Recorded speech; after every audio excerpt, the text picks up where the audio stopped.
రామాయణం ఉత్తరకాండ 93 సర్గ. ఇక్కడ అశ్వమేధ యాగ సమయంలో శ్రీరాముడి దగ్గరికి వాల్మీకి మహర్షి శిష్యుల సమేతంగా వచ్చాడు. రామాయణాన్ని అన్ని ప్రదేశాల అందరూ కూడా గానము చేయవలసిందిగా ఆ మహాముని లవకుశులకు ఆదేశించాడు. వర్తమానే తథా భూతే యజ్ఞే చ పరమాద్భుతే సశిష్య ఆజఘామాసు వాల్మీకిర్ముని పుంగవః. అద్భుతమైన అలాంటి మహాయజ్ఞాన్ని కొనసాగుతున్న ఆ సమయంలో మునిశ్రేష్ఠుడైన వాల్మీకి తన శిష్యులందరితో కలిసి త్వరగా అక్కడ వచ్చాడు. సదృష్ట్వా దివ్య సంకాసం యజ్ఞం అద్భుత దర్శనం సమీపే ఋషివాటానాం చకార ఉటజాన్ శుభాన్. దివ్యమైన అద్భుతమైన ఆ యజ్ఞాన్ని చూసిన తర్వాత ఆ వాల్మీకి మహర్షికి ఆయన శిష్యులకి కూడా అక్కడ ఋషివాటికల్లో దగ్గరగా చక్కని పర్ణశాలలు కూడా ఏర్పాట్లు చేసి వాళ్ళకి అక్కడ నివాసాన్ని కల్పించారు. शकटांश्च बहून् पूर्णान् फलमूल्यैश्च शोभनान् वाल्मीकिवाटे रुचिरे स्थापयन्न విధూరతః. చూడ ముచ్చటగా ఉన్న వాల్మీకి వాటికకు దగ్గరలో చాలా బండ్ల నిండా పరిపక్వములైన రుచికరములైన పళ్ళన్నీ కూడా సిద్ధంగా ఉంచారు. ఆసీత్ సుపూజితో రాజ్ఞా మునిభిశ్చ మహాత్మభిః వాల్మీకిః సుమహాతేజాన్యవసత్ పరమాత్మవాన్. మహాతేజస్వియు గొప్ప ఉదార బుద్ధి గలవాడు అయిన వాల్మీకి మహర్షి శ్రీరామచంద్ర ప్రభువుకి అలాగే మహాత్ములైన మునీశ్వరులకి కూడా భక్తి శ్రద్ధలతో సేవలు చేపిస్తూ తర్వాత ఆ తపస్వి తన కుటీరానికి విశ్రాంతి తీసుకోవటానికి వెళ్ళిపోయాడు. సశిష్యౌ అవ్రబ్రవిదృష్టౌ యువాం గత్వా సమాహితౌ కృత్స్నం రామాయణం కావ్యం గాయీధాం పరయాముధా. అంతా అయిపోతున్న తర్వాత విశ్రాంతి తీసుకుంటున్నాడు కుటీరంలో. తర్వాత వాల్మీకి మహాముని తన ఎదుట సంతుష్టులై ఉన్న లవకుశులతో ఇలా అన్నాడు, నాయనలారా, మీరిద్దరూ వెళ్ళి ఏకాగ్ర చిత్తులై అంతటా సంచారిగా తిరుగుతూ ఆ రామాయణ కావ్యాన్ని పూర్తిగా ఆనందంగా గానం చెయ్యండి అని. ఋషివాటేషు పుణ్యేషు బ్రాహ్మణావసదేషు చ రథ్యాసు రాజమార్గేషు పార్థివానం గృహీషు చ. పవిత్రమైన ఆ రామాయణ కావ్యాన్ని ఆనందంగా గానం చేస్తూ ఋషివాటికల్లో బ్రాహ్మణోక సతీ గృహములు, వీధులు, రాజమార్గాలు, మహారాజులక భవనాలు అన్నిటికీ దగ్గరలో ఆ రామాయణ గానాన్ని చెయ్యండి. యాగము అలా జరుగుతున్న క్రమంలో శ్రీరాముడి యొక్క భవన ద్వారం దగ్గర అలాగే ఋత్విజుల సమక్షంలో కూడా విశేషంగా గానం చెయ్యండి అని చెప్పారు.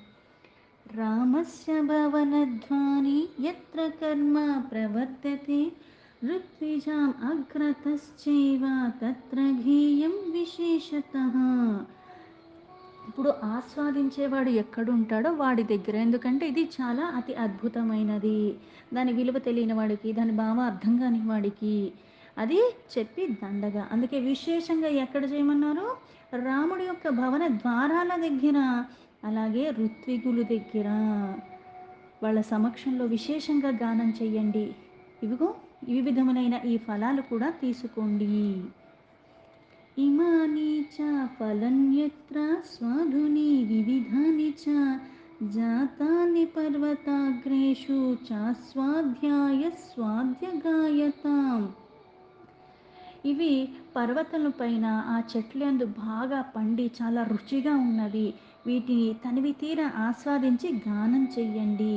అలా వత్సలారా, ఇక్కడ గల ఆ ఫలమూలాలు కూడా సమృద్ధిగా తిని వెళ్ళండి. నాయాస్యదః శ్రమః మత్సో భక్షయిత్వా ఫలాని వై మూలాని చ సుమృష్టాని నగరాద్ బహిరాస్యతః. ఇందువలన ఇలా భుజించి వెళ్ళి మరి అవి కూడా పట్టుకెళ్తే ఈ యజ్ఞ ప్రదేశానికి అవతల ఉన్న రాజులు నివసించే ప్రదేశాల్లో ఋషులొక కుటీరం దగ్గర వెళ్ళి గానం చెయ్యండి. ఏ మాత్రము కూడా అలసిట లేదు. ఎందుకు అలసట ఉండదు? శుభ్రంగా తిని వెళ్ళమన్నాడు. యది శబ్దాపయేద్రామః శ్రవణాయ మహీపతిః ఋషీణాం ఉపవిష్టానాం తతో జ్ఞేయం ప్రవర్తాతాం. అయోధ్యాధిపతి అయిన శ్రీరాముడు మీ గాన మాధుర్యాన్ని అనుభవించటానికి ఆహ్వానిస్తే ఆ ప్రభు సమక్షంలో అక్కడ ఆసీనులై ఉన్న మునీశ్వరులు ఎదుట చాలా వినమ్రులై శ్రావ్యంగా గానం చెయ్యమని చెప్పాడు.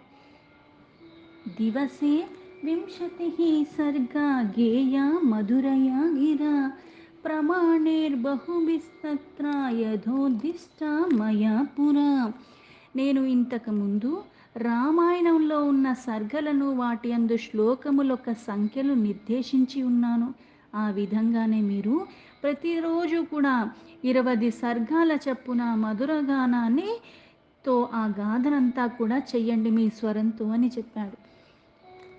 లోభశ్చాపి న కర్తవ్యః స్వల్పోపి ధనకాంక్షయా కిం ధనేన ఆశ్రమస్థానం ఫలమూలోపజీవనం. మీరు గానం చేసే సమయంలో కూడా ఏ మాత్రము కూడా డబ్బుకి ఆశపడకండి, ఆ లోభత్వాన్ని చూపించద్దు, అలా లోనవ్వద్దు. ఎందుకంటే మనము ఆశ్రమంలో నివసించే వాళ్ళము, ఫలమూలాలే భక్షించి జీవనాన్ని గడిపే వాళ్ళము. యది పృచ్ఛేతత్సా కాకుత్సో యువాం కస్యేతి ధారకో అవాం వాల్మీకి శిష్యో స్వహ ఋతమేవం నరాధిపం. కనుక మనకు డబ్బుతో పని లేదు. ఒకవేళ శ్రీరామచంద్ర ప్రభువే నాయనలారా మీరు ఎవరి కొడుకులు అని అడిగితే మేము వాల్మీకి మహర్షి యొక్క శిష్యులమని అని మాత్రమే ఆ ప్రభువు దగ్గర చెప్పండి అన్నాడు.